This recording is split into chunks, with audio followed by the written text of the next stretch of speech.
السلام عليكم، أتمنى تكونوا بأتم صحة وعافية.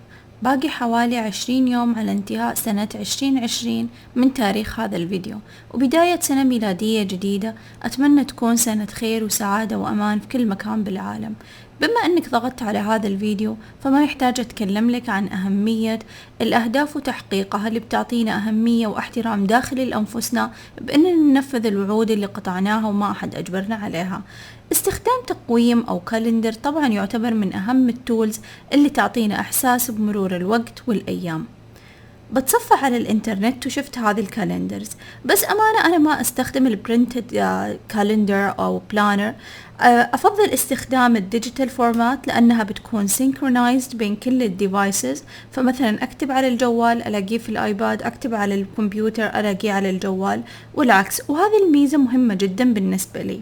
ففكرت إنه أسوي my own architecture calendar وقلت أشارككم الخطوات، وبعدها لو تحب تقدر تطبعه بكل سهولة. الخطوة الأولى تحتاج تنزل سكريبت مجاني. افتح المتصفح، اكتب فيه بس calendar wizard InDesign، اضغط على الرابط الأول بيطلع لك هذا الويب سايت، سوي له داونلود. بعد ما ينتهي التحميل حطه في ملف سطح المكتب أو المستندات أو أي مكان يناسبك. بعدها هذا الملف المضغوط اضغط عليه left click في الماوس وسوي له unzip extract here. بياخذ شوية وقت يطلع لك هذا الملف، سوي له copy، يا اما control C او من هنا على الماوس برضو copy. بعد كذا تحتاج تروح ل this PC للسي، بعدها البروجرام فايلز ادوبي. طبعا نحتاج الإنديزاين على حسب الفيرجن اللي عندك. بعدها تروح لسكريبتس بانل وتسوي له بيست هنا، بس انا اوريدي سويت له. بيقول لك كونتينيو، قول له كونتينيو اوكي. حطيت لكم المسار ورابط التحميل مباشرة في وصف الفيديو. الشيء المهم الحين انه من فين نجيب الصور او الإلستريشن اللي بنستخدمها في التصميم. بعد البحث لقيت كذا اختيار، حطيت لكم مجموعة من الاختيارات في وصف الفيديو. للاركيتكتس بنستخدم building وللانتيرير بنستخدم chairs. انا اخترت مجموعة من الصور وعدلتها في الفوتوشوب عشان تكون نفس الحجم والبوزيشن، وهذه للاركيتكتس وهذه للانتيرير ديزاينر. طيب نبدأ الشغل، نشغل الإنديزاين.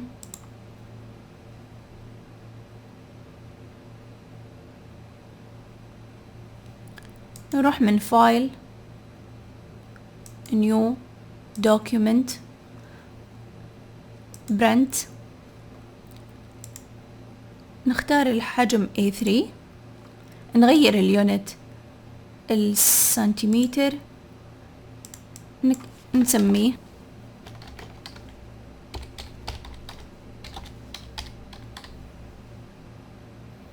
بعدها نشيل هذا التشيك facing pages، ننزل تحت للمارجنز، نبغى من التوب نخلي 12 سنتي. بعدها بيتغير كله، نشيل هذا اللينك، فلما يغير لي مكان واحد. نخلي هنا بس 12، والبوتوم نبغاه 4 عشان نحط فيه additional notes. اللفت والرايت بس نبغى 1 سنتي.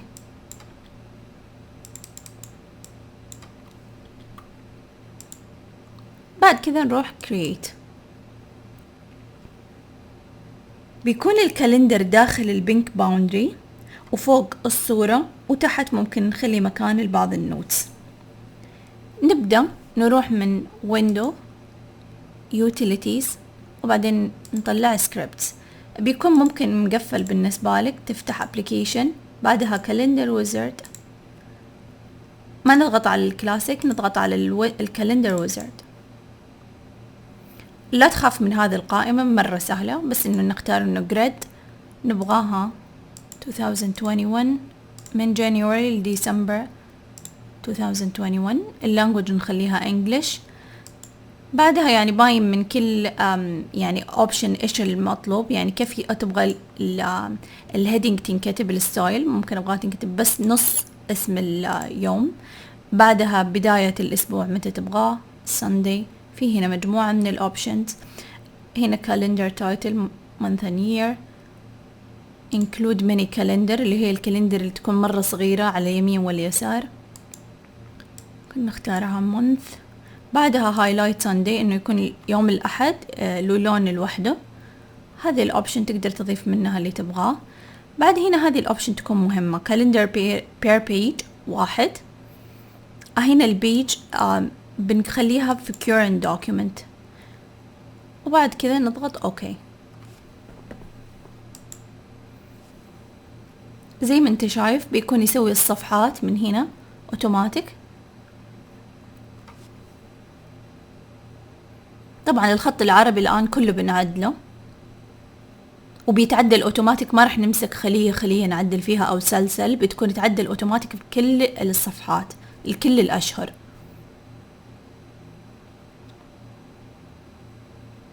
وكذا خلص، سوالي كل الاشهر من البداية للنهاية. طيب عشان نعدل على الخط جدا الخطوات سهلة. من paragraph styles من هنا، لو ما لقيته عندك هنا في القائمة تروح من Windows Style Paragraph Style، ومن هذه القائمة نقدر نعدل على الكالندر. بستخدم خط اسمه Avant-Garde Gothic Pro Extra Light. تركت لكم رابط تحميل هذا الفونت في الديسكريبشن بوكس، بس تقدر تستخدم أي فونت يعجبك. علشان نعدل نضغط عليها دبل كليك. طبعا من الأسماء باين أنت بتغير على يعني إيش، يعني مثلا هنا هذه السيلز حقت الديت، هذا الساندي، هنا التكست. لكن من هنا تقدر تحط على البريفيو تشيك علشان إذا ما أنت متأكد أنت بتعدل على إيش. الاختيارات جدا كثيرة، لكن أنت بتشوف كل شيء بتعدل عليه مباشرة، وحتى تقدر تلون بعض الخلايا، تقدر تغير الفونت. من هنا بنغير الفونت، نحط بريفيو، نشيل البريفيو، اوكي. طبعا انتبه انه عدد الايرور كم كان وكم صار، يعني لو سوينا كنترول زد ما كان في اي ايرور، لكن لما غيرنا الخط بعض الخلايا صارت ما تكفي، بس من السهل انه نعدل عليها. نرجع نروح نغير الخط،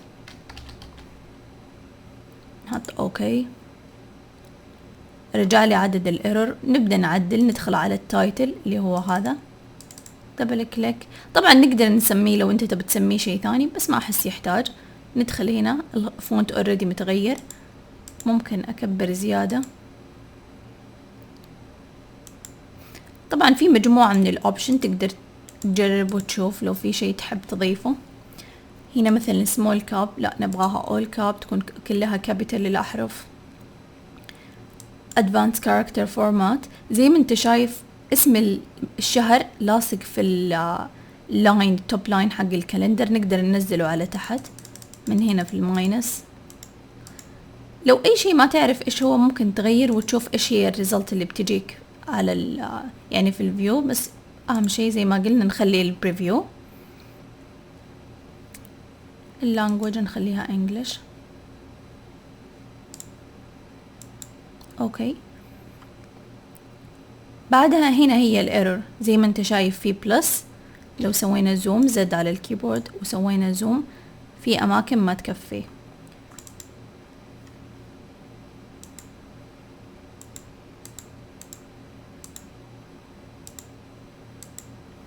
تتحكم فيها اكبر اصغر،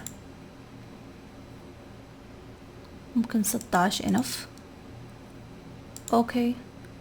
بعدها ساندي اللي هي هذه الايام، يوم الاحد،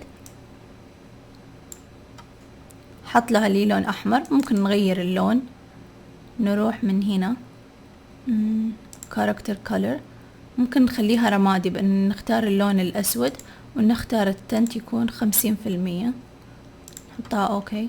نرجع نعدل المشكلة اللي في الميني كالندر،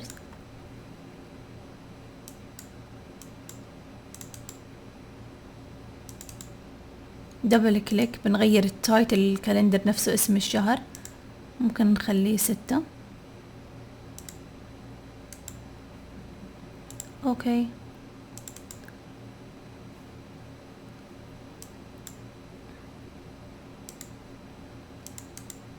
نصغرت عشان يطلع لي باقي اتوقع 3. بعدها المشكلة اللي باقي اللي فيه يوم الأحد ممكن، أو التكست،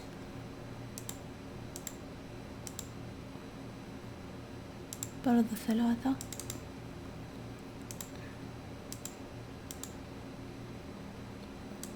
أتوقع كذا صغر مرة، ممكن نخليه 4. هذا بيغير لي نفس التكست اليوم.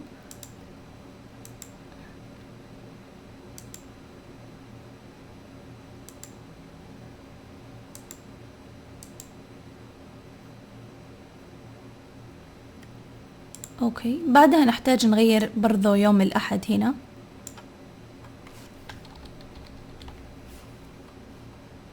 فهنا Sunday اللي هي هذه، نروح للكولر، كاركتر كولر، نختار الأسود ونخليها 50%، أو نختارها من هنا. اوكي،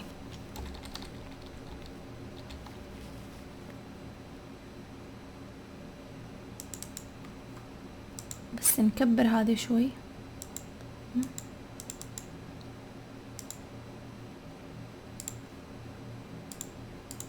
اوكي، بعدها لسه باقي لنا ايرور.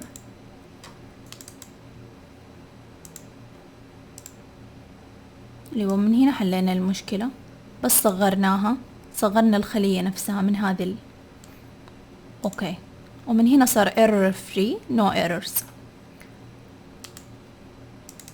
بعد كذا يكون تقريبا عندنا الكالندر جاهز. نحتاج ندخل الصور. في 3 طرق عشان ندخل الصور للبرنامج. الطريقة الأولى من قائمة فايل place، نختار الصورة و open، نحطها في المكان المناسب ونسحبها. الطريقة الثانية من التول بار، في هنا الريكتانجل فريم تول، نضغط عليه. طبعا في انديزاين اي تول عليها هذا السمول ريكتانجل، يعني انه في تحتها تولز ثانية، فلو ضغطت في اشكال ثانية، بس ناخذ الريكتانجل، نرسم في المكان اللي نبغى نحط فيه الصورة. بعدها على الكيبورد كنترول دي ونختار الصورة واوكي، وبيحطها في المكان اللي اخترناه. طبعا الطريقة الأخيرة وهي ماي فيفورت، إنه دراج.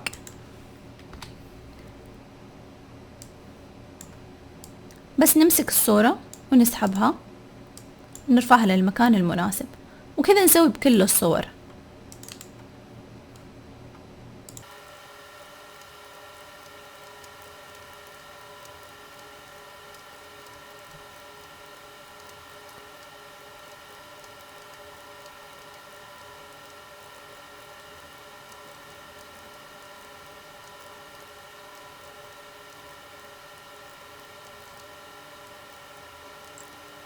بعدها من الماستر، هذه الصفحة لو سوينا فيها أي شيء بيتغير في كل الصفحات، لأن كل الصفحات زي ما انتم شايفين مكتوب عليها اللتر A، يعني إنها تابعة لهذه الصفحة. فنروح هنا نحط جايد لاين يكون مثلا 11، بحيث إنه كل الصور يكون عندي باوندري all over الكالندر. وبرضو من تحت بعدها هذه صارت لي زي جايد لاين لكل الصور. فنروح نسحب بس طرف الصورة بحيث انه زي تسوى لها كروب.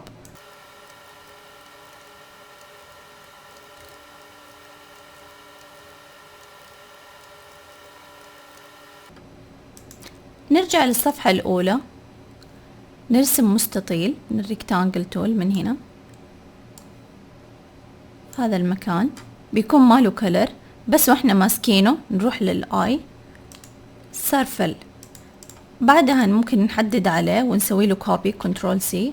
بعدها نروح لكل مكان، لكل الصفحات أقصد، نروح من edit paste in place، أو زي ما شايفين الشورت كت كنترول و alt و shift و V.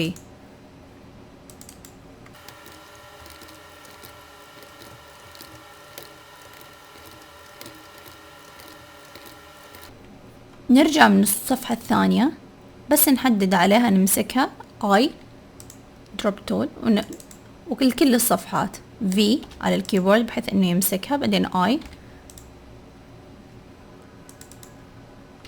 طبعا هذه التولز هنا V علامة السلكشن تول، والاي للاي دروب اللي هي هنا، بس اسهل في الاختصارات.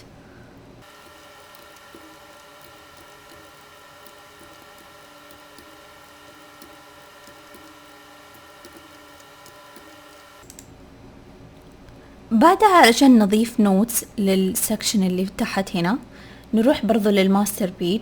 أي شيء أبغاه يتكرر في كل الصفحات من الماستر بيج، نروح من تكست، إما من هنا أو تي على الكيبورد،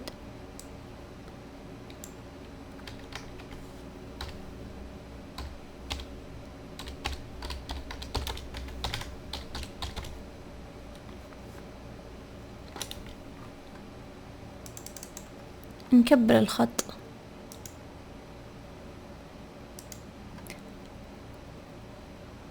نبعد شوية الأحرف عن بعض،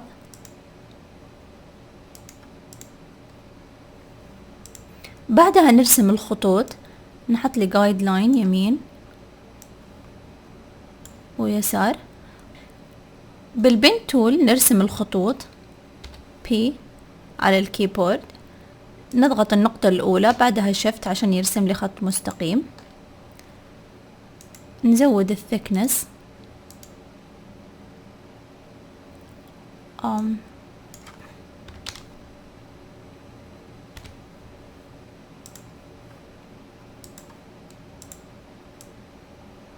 بعدها نحدد عليه بAlt عشان نسوي كوبي،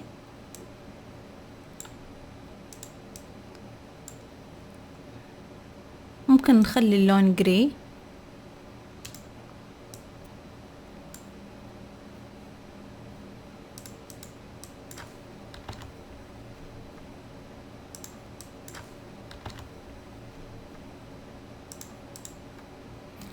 وبعدها صارت عندي الاديشنال نوت موجودة بكل مكان. ممكن ننزل شوية تكست،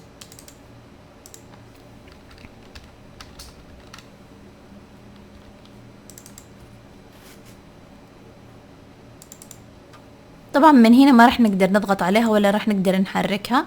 الهدف منها انها تكون في نفس البوزيشن في كل الخطوط في كل الصفحات. نغيرها additional notes، طبعا ممكن نحطها monthly highlight، يعني اي شي نبغاه، وبكذا تكون موجودة عندنا في كل الصفحات في نفس المكان. خطوة مهمة نسويها بحيث انه لو نقلنا هذا الملف الانديزاين الكمبيوتر ثاني او غيرنا مكان الصور عشان تكون الصور للأبد موجودة عندنا في الملف، فنروح اللينكس اللي هي الصور اللي سوينا لها لينك، نحدد عليها بشفت، نحدد عليها كلها، وبعدين في الماوس نضغط نختار embed